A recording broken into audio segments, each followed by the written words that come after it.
Josué capítulo 14.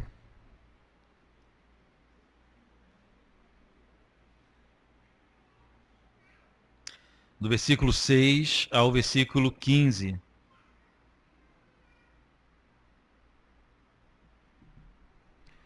A história de Caleb.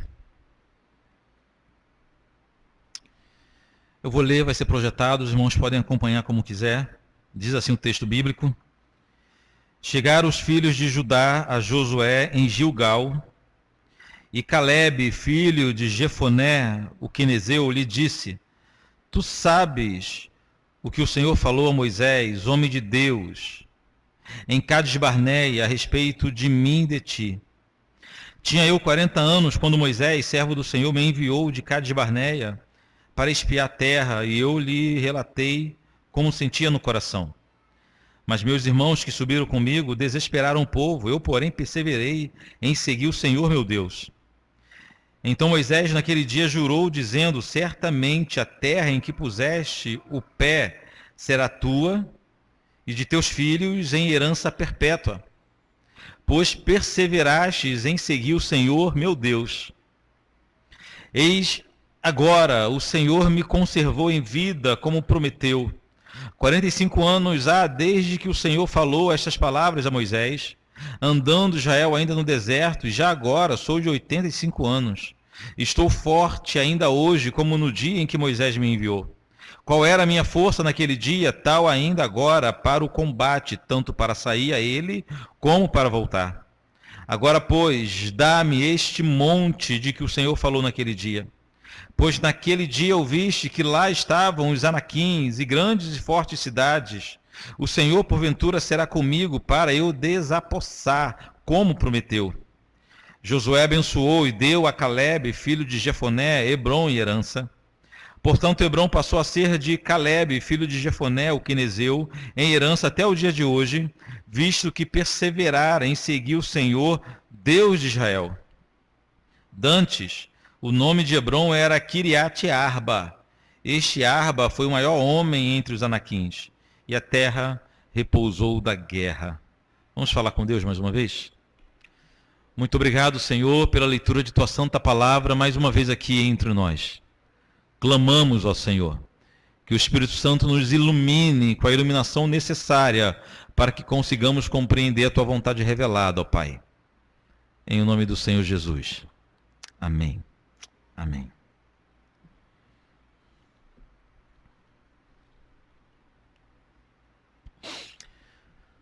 O que nós vimos até aqui no livro de Josué foram muitas guerras, e já falei sobre as guerras descritas no livro de Josué. Mas depois de um período de guerras em que o Senhor operou verdadeiros milagres, enfim, Israel tinha conquistado a terra que o Senhor prometera séculos antes a Abraão.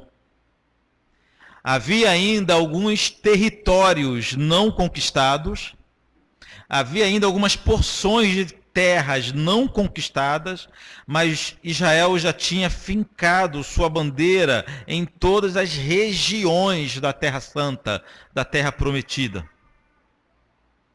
O capítulo 14 inicia com a divisão da Terra Prometida.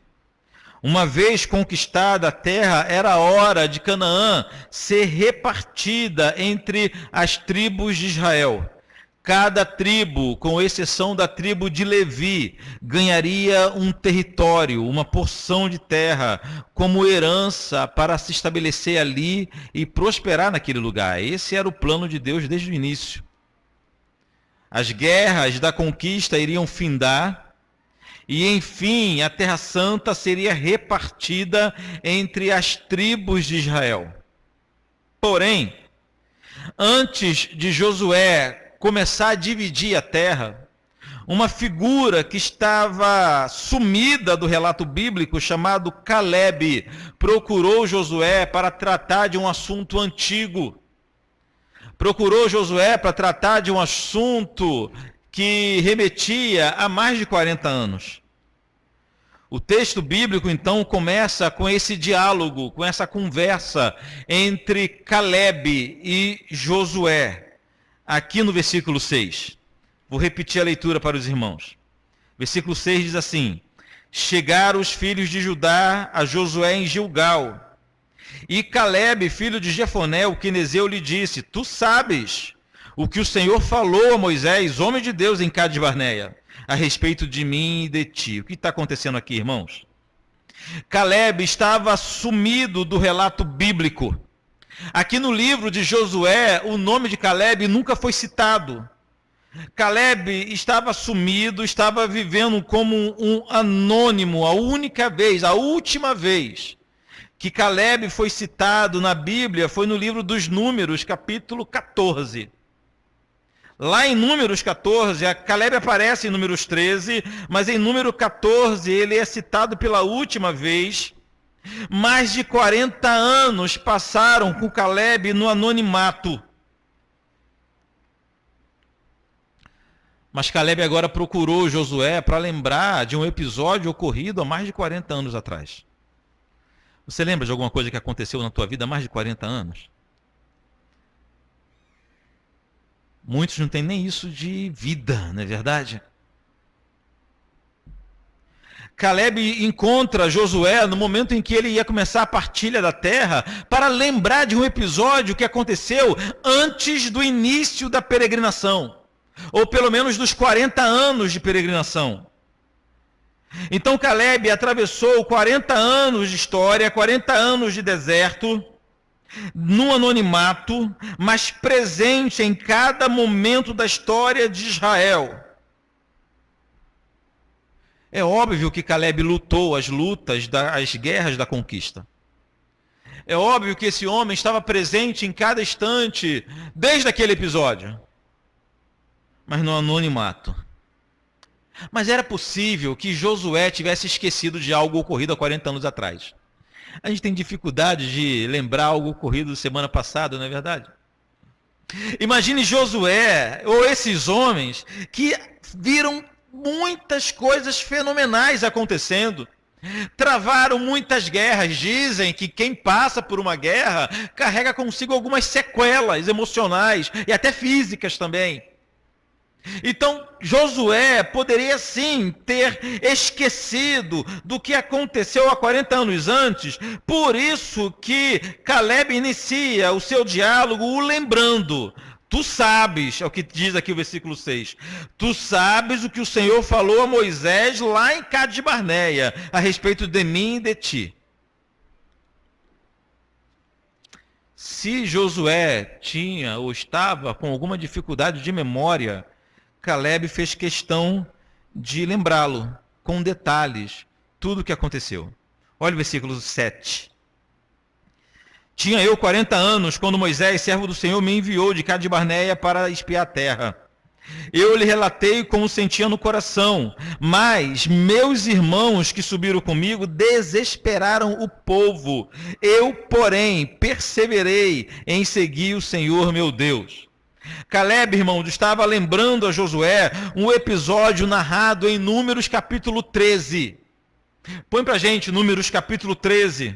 Quando o povo de Israel, depois de uma breve peregrinação, pouco tempo depois que eles saíram do Egito, atravessaram o Mar Vermelho, atravessaram um período curto do deserto e já estavam às portas da Terra Prometida, acamparam em Cades Barneia, e o texto diz que antes de entrarem em Canaã, Moisés resolveu enviar alguns espias ou espiões para conhecerem a Terra Santa. A peregrinação de Israel no deserto seria curta, seria pouco tempo. Em poucos meses eles entrariam em Canaã. Então, quando pararam nessa região, nessa cidade chamada Cades Barneia, Moisés enviou os seus espias e passaram 40 anos rodeando, andando na terra de Canaã para voltarem com relatório. Os espias, irmãos, concordaram que realmente a terra era muito boa. Era verdade que Canaã era uma terra muito produtiva, ou como diz o texto bíblico, terra que mana leite e mel. Mas os espias também aterrorizaram o povo e desencorajaram o povo a entrar na terra prometida. Inclusive, eles lembraram que a terra era boa. Mas haviam povos bárbaros lá naquela terra. A terra era boa, mas havia gigantes lá naquela terra. Números capítulo 13, a partir do versículo 27, diz assim, Números 13, versículo 27, adiante, diz assim, relataram a Moisés e disseram, fomos à terra a que nos enviastes, e verdadeiramente mana leite e mel, este é o fruto dela. Ou seja, trouxeram frutos da terra, dizem que havia cachos de uva tão grande, que 2 homens era preciso para carregá-los.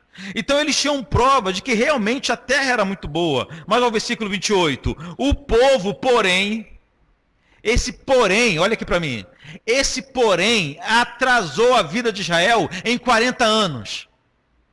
O povo, porém, que habita nessa terra é poderoso, e as cidades muito grandes e fortificadas. Também vimos ali os filhos de Anak. Quem eram os Anak? Os filhos de Anak, os gigantes. Versículo 29, os amalequitas habitam na terra do Neguebe, os heteus, os jebuseus e os amorreus habitam na montanha, os cananeus habitam ao pé do mar e pela ribeira do Jordão. Esse foi o relatório dos espias que voltaram. Josué e Calebe foram os únicos que acreditavam que no poder do Senhor eles poderiam sim conquistar a Terra Santa. Josué e Calebe não menosprezavam as dificuldades de Canaã. Era verdade que os povos eram poderosos, era verdade que havia gigantes naquela terra, mas eles confiavam na palavra de Deus quando disse que daria a Israel aquela terra santa. Olha o versículo 30, aqui de Números 13. Então Calebe fez calar o povo perante Moisés e disse, eia, subamos e possuamos a terra, porque certamente prevaleceremos contra ela. Calebe, irmãos, não estava confiante na força do povo, ele estava confiante na força do grande Deus. Porém, os outros homens aterrorizaram ainda mais o povo de Israel. Continuando no versículo 31. Porém, os homens que com ele tinham subido disseram, não poderemos subir contra aquele povo, porque é mais forte do que nós. E diante dos filhos de Israel, infamaram a terra que havia espiado, dizendo, a terra pelo meio do qual passamos a espiar é terra que devora seus moradores. Esse é aquele pessimista, que exagera até em sua narrativa, para aterrorizar mais ainda o coração dos seus ouvintes. É terra que devora seus moradores, e todo o povo que vimos nela são homens de grande estatura. Já está mentindo. Havia a região dos Anaquins, o resto era tudo gente normal. Versículo 33, também vimos ali gigantes. Os filhos de Anak são descendentes de gigante, e éramos aos nossos próprios olhos como gafanhotos, e assim também o éramos aos seus olhos. Olha só, os homens voltam dizendo o seguinte, ó, a terra é boa, de fato mana leite e mel, mas nós não temos nenhuma chance contra o povo que habita naquele lugar. Quando eu olho para eles, nós somos como gafanhotos, então com certeza eles olham para a gente também como gafanhotos, como insetos. Eles poderão fazer conosco o que eles quiserem. Claramente aqui mostra a distinção entre aqueles que confiavam no Senhor e aqueles que só entrariam em Canaã confiantes na força do seu próprio braço. O resultado da ação dos 10 espias, irmãos, foi que o povo ficou apavorado. Não confiaram mais no Senhor, tiveram saudade do Egito, murmuraram contra Moisés, e com isso a ira do Senhor se acendeu contra Israel. Os 10 homens, os 10 espias que desmotivaram o povo, morreram de praga diante do Senhor, e todo aquele povo foi proibido de entrar na Terra Santa. Como resultado dessa incredulidade, o Senhor fez o seguinte, ó, então faz o seguinte, todos vocês, ninguém vai entrar na terra. Vocês vão na porta da terra, mas não vão entrar. Por mais 40 anos, até todo mundo vai entrar em Canaã. Eles estavam já às portas de Canaã. Foram levados a 40 anos de caminhada até que todos morressem e uma nova geração entrasse na Terra Santa, com exceção de Josué e Calebe. Voltando ao texto de hoje,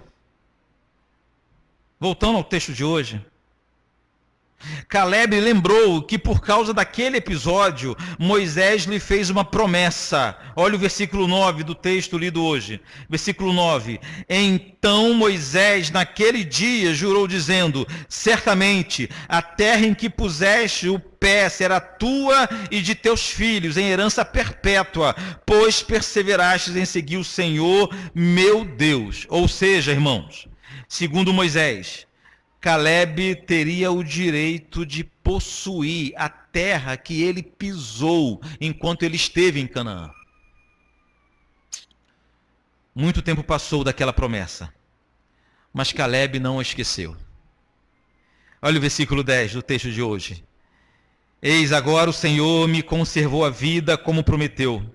45 anos há desde que o Senhor falou estas palavras a Moisés, andando Israel ainda no deserto, e já agora sou de 85 anos. 85, alguém aqui tem 85 anos? 80, alguém tem? Não, né? 85 anos.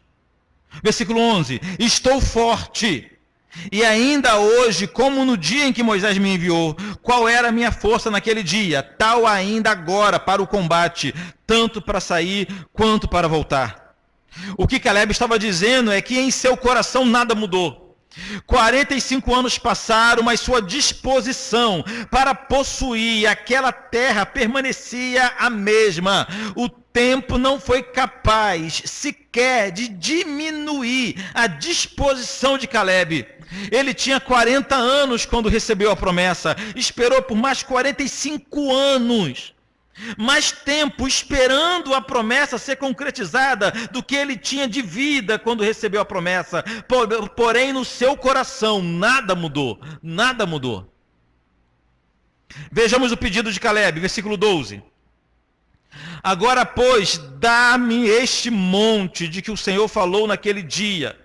Pois naquele dia ouviste que lá estavam os anaquins, e grandes e fortes cidades. O Senhor, porventura, será comigo para os desapossar, como prometeu.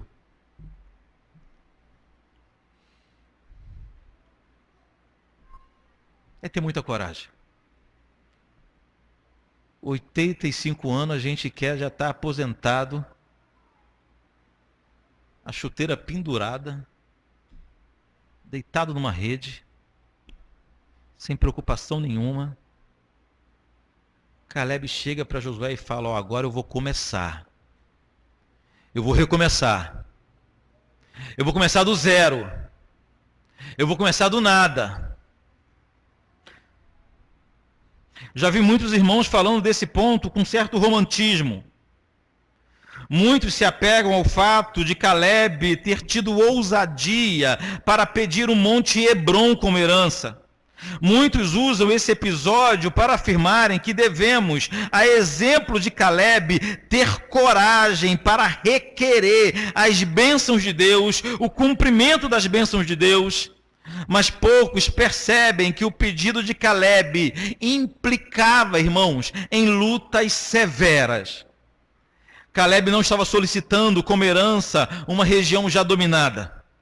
Calebe estava solicitando uma região onde mesmo ele, com 85 anos, deveria ainda desapossar os homens que estavam lá. Mas havia um agravante. Os homens que estavam naquela região não eram homens quaisquer. Os homens que habitavam ali, o texto diz que eram gigantes, eram filhos de Anak. Calebe teria que lutar contra esses homens. Preste atenção aqui. Ele sabia que a sua bênção implicaria em grandes guerras. Ele pediu ao Senhor que cumprisse sua promessa, ele solicitou a Josué que cumprisse a palavra dita por Deus através de Moisés, mas ele sabia que o cumprimento dessa promessa resultaria em uma guerra terrível contra gigantes. Ele sabia das implicações de requerer a bênção. Ele sabia disso tudo, mas não abriu mão disso. Se fosse eu no lugar de Calebe, eu falaria: Josué, o certo seria eu herdar Hebrom, mas Hebrom tem gigantes lá. Me dá Jericó, que já está dominado já. Me dá Ai. Me dá qualquer região ali beirando o Rio Jordão.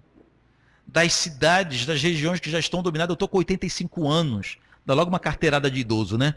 Eu estou com 85 anos, rapaz. Não posso mais lutar.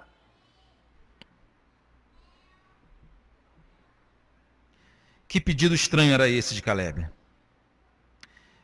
Com certeza um pedido que nós não faríamos. Com tanta terra já dominada, o que faz um homem com mais de 80 anos pedir justamente uma região ainda habitada e por gigantes? Por gigantes. Mas o texto termina com Josué atendendo esse pedido. Olha o versículo 13 ao 15. Josué abençoou e deu a Calebe, filho de Jefoné, Hebrom em herança.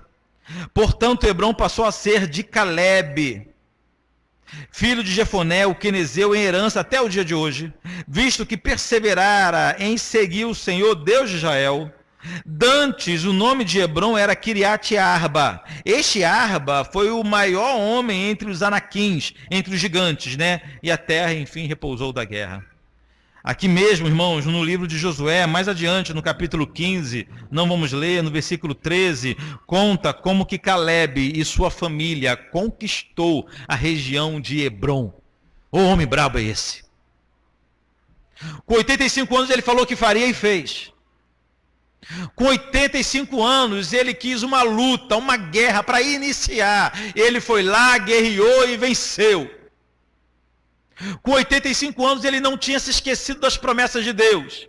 Ainda que as promessas de Deus implicassem em dificuldades severas, ainda assim ele fez questão das promessas do Senhor. Calebe é de fato um homem excepcional. É um homem excepcional. Mas preste atenção, queridos.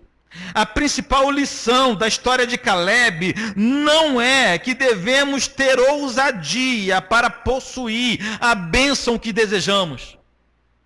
Muitos olham para o texto de Calebe somente para nos ensinar que nós devemos ter ousadia, nós devemos pedir o que nós queremos, nós devemos, alguns chegam ao ponto de dizer que devemos jogar Deus contra a parede e exigir as bênçãos que Ele nos prometeu.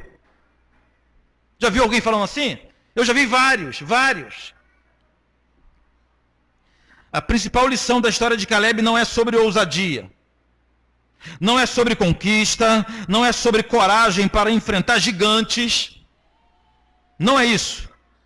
Nem é sobre intrepidez para lutar por uma bênção, nada disso, irmão, nada disso. Ainda que encontremos todas essas características em Calebe, a principal doutrina do texto não é sobre esses assuntos. Nós não podemos, não apenas com Calebe, nós não podemos usar nenhum texto bíblico para autoajuda.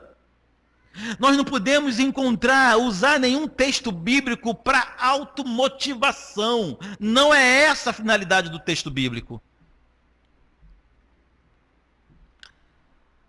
A principal doutrina que extraímos dessa história de Calebe,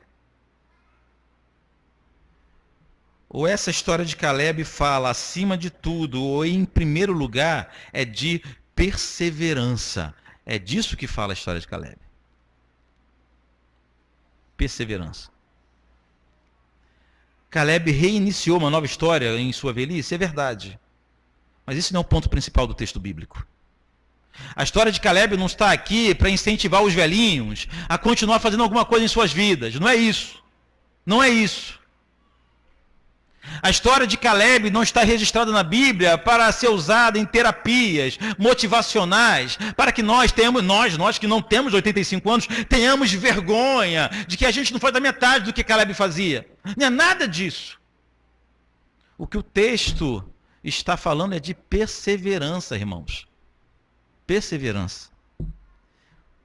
O mundo define perseverança como sendo a capacidade de aguentar ou manter-se firme em face de dificuldades. Essa é a definição do mundo de perseverança. Mas nós temos outra definição de perseverança. Para o cristão, perseverança é a capacidade de manter-se firme em Deus, mesmo em face de grandes dificuldades.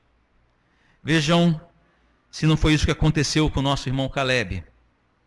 Ele ouviu as palavras de Deus e partiu para uma peregrinação de 45 anos de espera, mas confiante. O que é isso? Isso é perseverança. Perseverança. Nesses 45 anos de espera, Caleb viu de tudo. Ele viu o Senhor castigando inúmeras vezes os rebeldes. Ele lutou várias guerras em que Israel foi vitorioso, outras guerras em que Israel foi derrotado, Caleb estava lá. Ele viu a morte de Miriam, de Arão, de Moisés. Todo mundo que ele conhecia morreu no deserto, mas Caleb permaneceu o mesmo, com a mesma disposição no coração, guardando a mesma esperança, confiante na mesma palavra. Por 45 anos nada mudou, muita coisa aconteceu, o mundo mudou em 45 anos. Seria natural ele esquecer das promessas, seria natural que ele revisse os seus planos e esquecesse de Hebrom, mas nada disso aconteceu. Caleb guardou no coração as palavras de Deus por 45 anos. Isso é perseverança. Perseverança. É aquele que acredita o seguinte: se foi Deus quem falou, eu vou esperar. Se foi Deus quem disse, vai acontecer. Ainda que eu esteja envelhecendo sem ver isso acontecer. Ainda que os anos estejam passando de forma rápida. Mas se Deus falou, isso vai acontecer. O versículo 14 confirma que era essa a principal marca de Caleb. Ao versículo 14 do texto de hoje. Portanto, Hebrom passou a ser de Caleb, filho de Jefoné, o quenezeu, em herança até o dia de hoje, o dia que foi escrito o livro. Visto que perseverara em seguir o Senhor, Deus de Israel. Olha que maravilha. O próprio texto aponta a perseverança como sendo a marca maior de Caleb. O texto não diz que Caleb era um homem ousado. O texto não diz que Caleb era um homem com intrepidez. O texto não diz que Caleb era... Não fala nada disso. O texto diz que Caleb era perseverante. Perseverante. Perseverança era a marca maior de Caleb, também deve ser a marca de todo cristão. Ou seja, tudo que um cristão faz, se estiver de acordo com a vontade de Deus, deve ser feito com a disposição de jamais retroceder, de sempre manter-se firme no Senhor. Por exemplo, quando o apóstolo falou sobre a nossa vida de oração, ele disse que ela deve ser perseverante. Colossenses 4:2, não vamos ler o texto todo, diz o seguinte: perseverai em oração. Olha como a perseverança deve ser a marca de todo crente, não apenas de Caleb. O outro exemplo, em Atos 2, versículo 42, se referindo à igreja primitiva, a Bíblia diz que eles perseveravam na doutrina dos apóstolos, na comunhão, no partir do pão e nas orações. A igreja primitiva tinha 4 marcas: doutrina, comunhão, caridade e oração, e a igreja perseverava nessas 4 marcas. Olhem o que o apóstolo Paulo escreveu em 1 Coríntios 15, versículo 1, diz assim, irmãos, venham lembrar-vos o evangelho que vos anunciei, o qual recebestes e no qual ainda perseverais. Ou seja, Paulo estava destacando que aquela igreja não trocou de evangelho ao longo dos anos, mas se mantinha fiel ao evangelho do jeito que ela aprendeu. Ou seja, irmãos, tanto de forma coletiva, no contexto de igreja, como no nosso contexto pessoal. A ordem é que sejamos pessoas perseverantes. É justamente o contrário de instabilidade, não é verdade? Perseverante. Uma pessoa madura, uma pessoa perseverante. É um sinal de maturidade.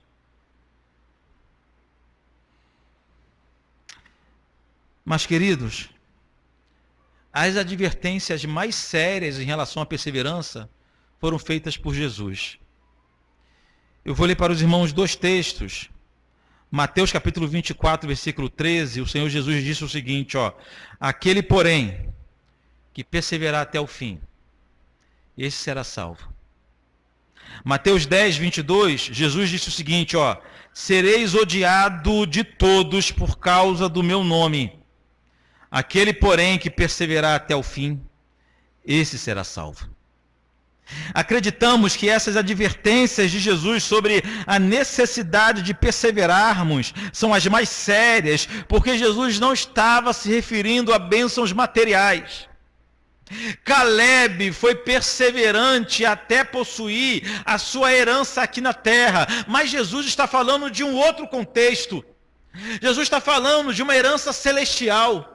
Jesus está dizendo que só herdaremos a nova Canaã, só herdaremos a nossa terra prometida, só herdaremos novos céus e novas terras se perseverarmos até o fim. E o alerta de Jesus é muito sério, quando ele disse que nós seríamos odiados por todos, por amor do seu nome. Olha a proposta. A proposta é o seguinte, vocês vão ir por todo mundo. Sabe o que vai acontecer? Todo mundo vai odiar vocês, mas quem perseverar até o fim vai herdar uma nova Canaã. E por que a perseverança é tão necessária para o crente? A perseverança, irmãos, é fundamental porque a vida cristã nunca pôde ser comparada a uma viagem de passeio. Tem gente que pensa que a vida cristã é assim, né? Uma viagem de cruzeiro. Viagem de cruzeiro. Um mar lisinho, tranquilidade, a gente hospedado numa cabine, com vista para o mar. De vez em quando alguém vindo servir alguma coisa na nossa cabine, né? Um restaurante dentro do... Quem já viajou aqui de cruzeiro aqui? Levanta a mão assim só para fazer inveja nos outros. Assim, uma restaurante dentro do navio.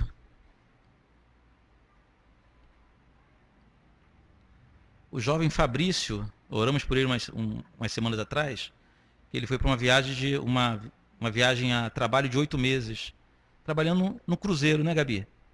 Ele posta as fotos, eu falei, rapaz, você ganha para isso aí? Você ainda recebe? Está trabalhando num cruzeiro, 8 meses viajando. Um dia ele posta foto em Florianópolis, outro nos Oceanos, depois está na Bahia já e vai ganhar o mundo assim. Tem gente que acha que a vida cristã é assim. Uma viagem de cruzeiro, tranquilão, shopping dentro do navio. Ao inclusive, pode comer e beber à vontade.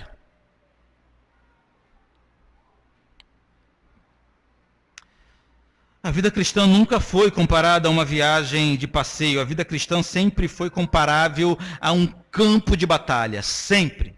Sempre.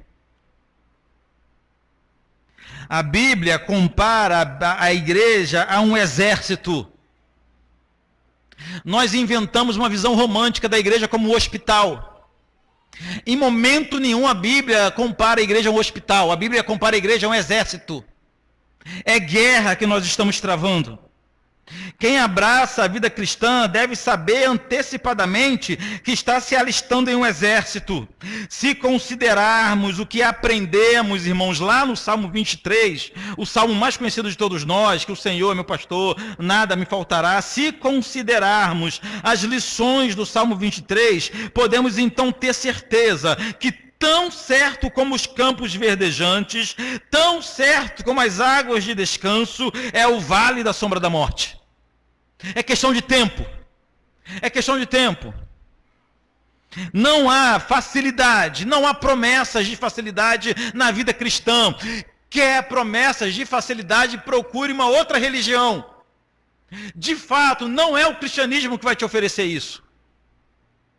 2 Coríntios capítulo 11, Paulo faz um resumo de sua vida apostólica. Foi o apóstolo Paulo quem atravessou por essas dificuldades, mas as dificuldades atravessadas por Paulo simboliza ou aponta para o nosso estilo de vida, para as dificuldades que nós também teremos, ou já temos, ou deveríamos ter, se fôssemos verdadeiros servos de Deus. 2 Coríntios 11, a partir do versículo 23, eu vou ler para os irmãos, diz assim, Paulo dizendo, são ministros de Cristo? Falo como fora de mim, eu ainda mais, em trabalhos, ele começa a enumerar suas dificuldades, em trabalhos muito mais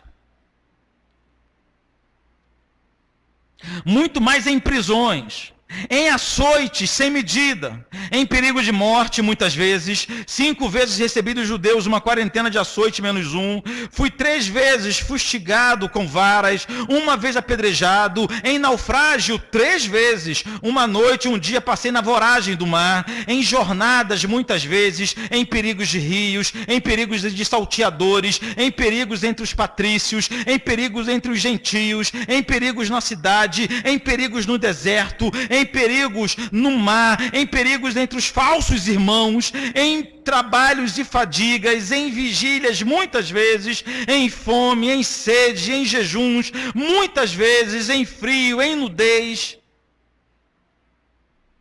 Esse aqui é só o checklist de Paulo, demonstrando como era a sua facilidade como apóstolo, a sua boa vida. Ah, pastor, eu não sou apóstolo. Pois bem, Paulo não passava isso porque ele era apóstolo, não. Ele passava isso porque ele era um cristão. Um cristão. O sofrimento sempre será inerente à vida do cristão. Romanos 8, 26 diz o seguinte, que somos entregues à morte o dia todo. Fomos considerados como ovelhas para o matadouro. Sofrimento. Entregues à morte, tribulação, angústia, tudo isso espera o cristão. Por isso que é necessário perseverança. Sem perseverança nenhum de nós permanecerá. Nenhum de nós permanecerá. A gente que olha para nossas vidas e fica assustado com o fato de ainda estarmos de pé diante do Senhor.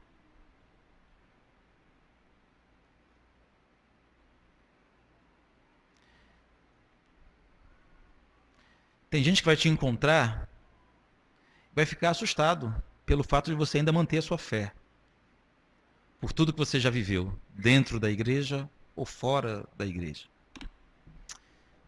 O nome disso, irmãos, é perseverança. Perseverança. Mas isso tem uma notícia ruim. A má notícia é que nenhum de nós é tão forte assim.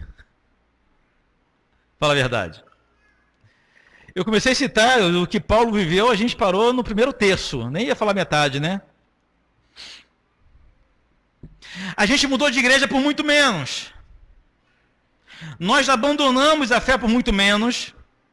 Nós abandonamos a igreja por muito menos.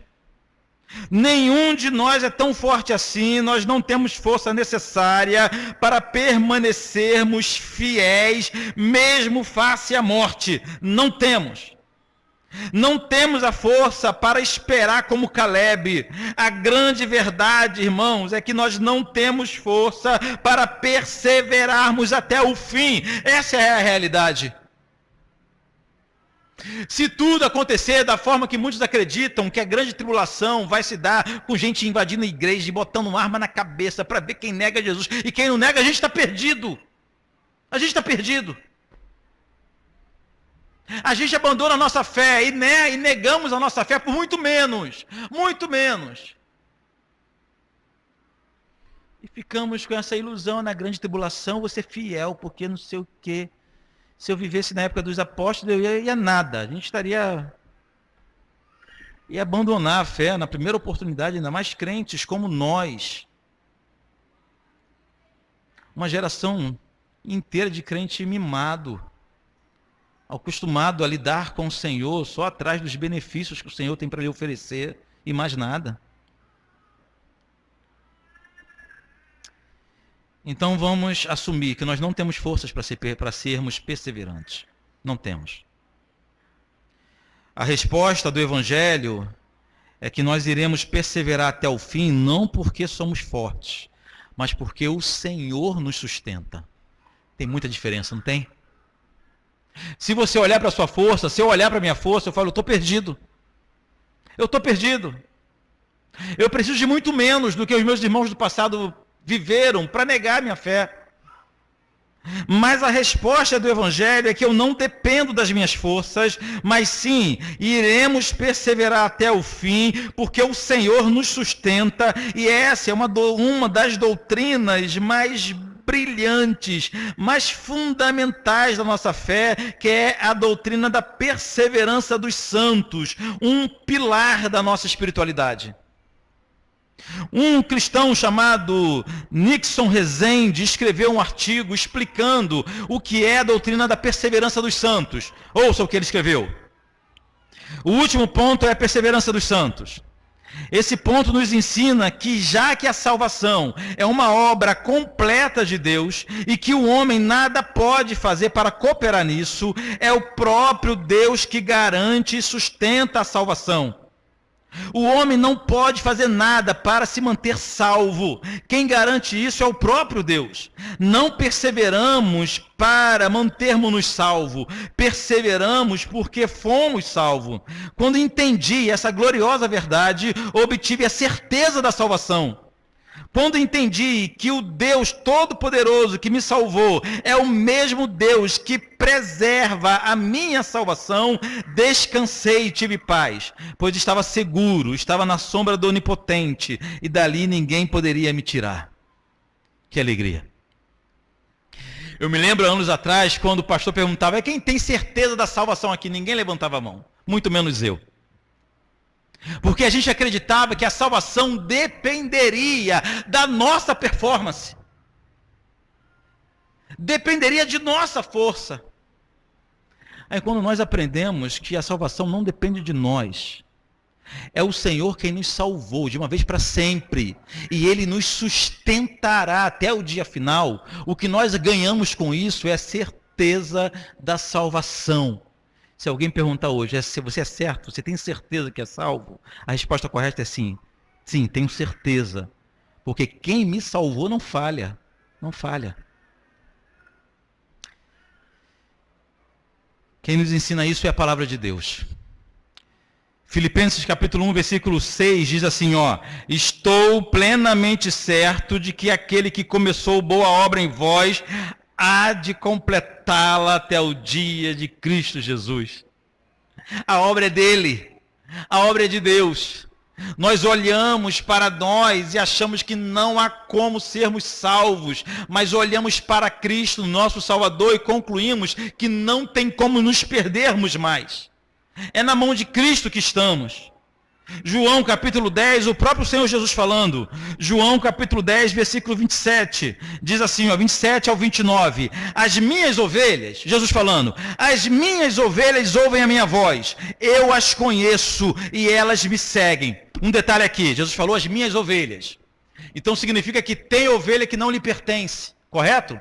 Jesus dizendo, as minhas ovelhas ouvem a minha voz, eu as conheço e elas me seguem, eu lhes dou a vida eterna, jamais perecerão, e ninguém as arrebatará da minha mão. Aquilo que meu Pai me deu é maior do que tudo, e da mão do meu Pai ninguém pode arrebatar.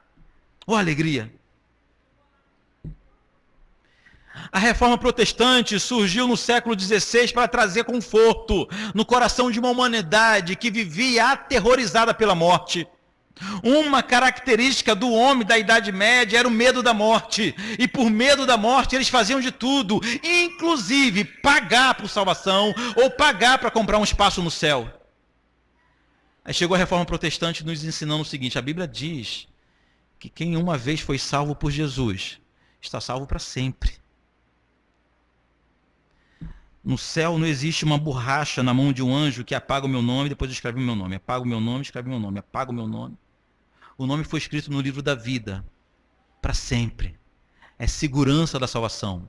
É certeza que nós completaremos a nossa jornada. É certeza que nós iremos perseverar. Não porque somos fortes. Não porque somos bons. Mas porque o Senhor nos sustenta. E nos sustentará para sempre. Até o final de nossa jornada. Amém? Eu quero terminar com 3 aplicações. Rápidas. A primeira é que, como Calebe, também estamos caminhando, aguardando a nossa herança. Veja bem, isso não é maravilhoso? Quais implicações isso tem para a nossa vida prática? A maior implicação é nós não nos apegarmos muito a esse mundo. Você já reparou que de vez em quando você trabalha, estuda, você gasta a sua vida como se a vida fosse findar aqui nessa terra?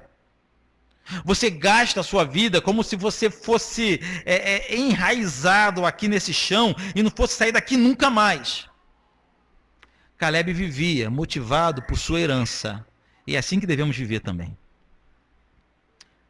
Trabalhando, plantando e colhendo. Mas sabendo que o nosso chão não é aqui. O nosso lugar não é aqui.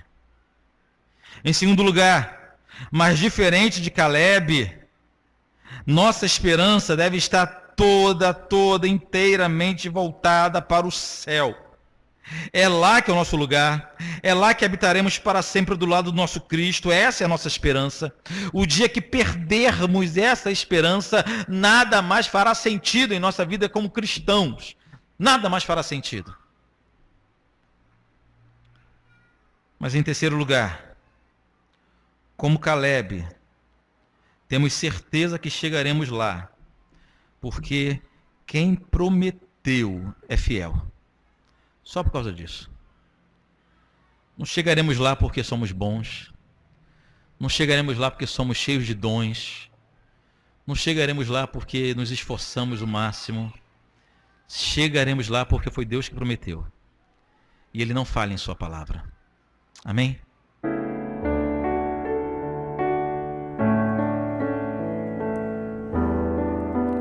Em nada ponho a minha fé, senão na graça de Jesus, no sacrifício remidor, no sangue do bom Redentor.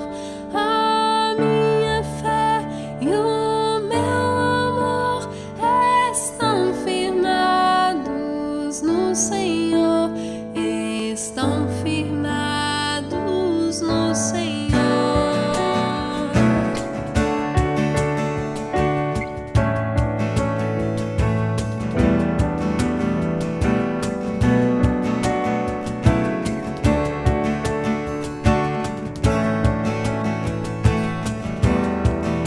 Se não posso a face ver, na sua graça vou viver.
confirmar.